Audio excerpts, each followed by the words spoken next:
বিসমিল্লাহির রহমানির রহিম।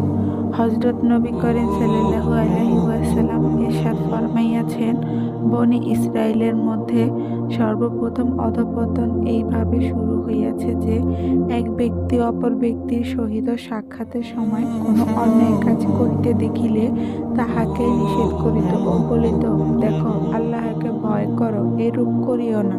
কিন্তু তাহাদের না মানা সত্ত্বেও উপদেশদাতাগণ পূর্ব সম্পর্কের কারণে তাহাদের সহিত খানা পিনা ও উঠা বসা আগের মতোই করিত। যখন ব্যাপকভাবে এইরূপ হইতে লাগিল, তখন আল্লাহ তাআলা তাহাদের একের অন্তরকে অন্যের সহিত মিলাইয়া দিলেন।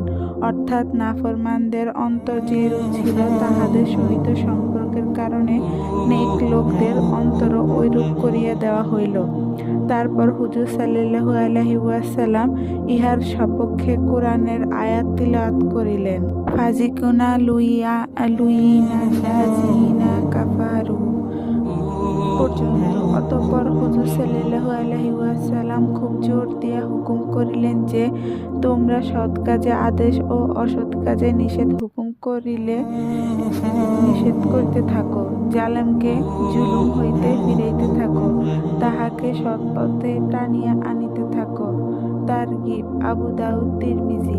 আরেক হাদিসে বর্ণিত হইয়াছে, হুজুর সাল্লাল্লাহু আলাইহি ওয়াসাল্লাম হেলান দিয়া বসিয়াছিলেন, আবেগের সহিত উঠিয়া বসিয়া গেলেন এবং কসম খাইয়া বলিলেন, তোমরা যে পর্যন্ত তাহাদেরকে জুলুম করা হইতে ফিরাইয়া না রাখিবে, সেই পর্যন্ত মুক্তি পাইবে না।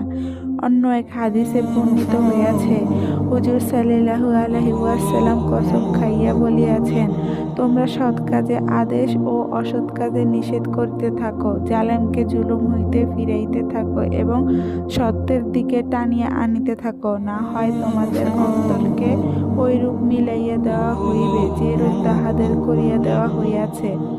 এইভাবে তোমাদের উপর অভিশাপ বর্ষিত হইবে, যেভাবে অভিশাপ বর্ষিত হইয়াছে বনী ইসরাইলের উপর। ইহার সপক্ষে কুরআনের আয়াত এই জন্য তেলাওয়াত করিয়াছেন যে, আল্লাহ তাআলা উক্ত আয়াতে তাহাদের উপর লানত করিয়াছেন এবং উহার অন্যতম কারণ হিসাবে উল্লেখ করিয়াছেন যে, তাহারা অসৎ কাজে একে অপরকে নিষেধ করিত না। আজকাল সকলের সাথে তাল মিলাইয়া চলাকে প্রশংসনীয় গুণ বলিয়া মনে করা হয়। পরিবেশের সাথে তাল মিলাইয়া কথা বলাকে উন্নত চরিত্র ও নৈতিক উদারতা বলিয়া অভিহিত করা হয়।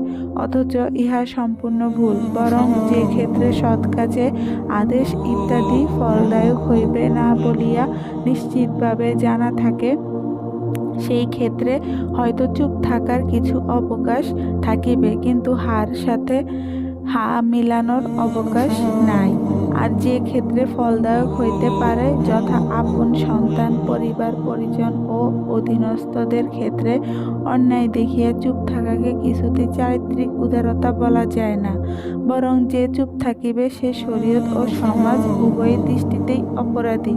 হযরত সুফিয়ান সওরী রাদিয়াল্লাহু বলেন, যে ব্যক্তি প্রতিবেশী ও বন্ধু মহলে প্রিয় ও প্রশংসনীয় হয়, বেশি সম্ভাবনা যে এরূপ লোক মুদাহিন হইবে, অর্থাৎ দ্বীনের ব্যাপারে তাল মিলাইয়া চলে। বিভিন্ন হাদিসে বর্ণিত আছে, যখন কোনো গুনাহের কাজ গোপনে করা হয়, উহাতে গুনাহে লিপ্ত ব্যক্তি ক্ষতিগ্রস্ত হয়। আর যদি কোনো গুনাহের কাজ প্রকাশ্য করা হয় এবং লোকেরা উহাকে বন্ধ করার শক্তি থাকা সত্ত্বেও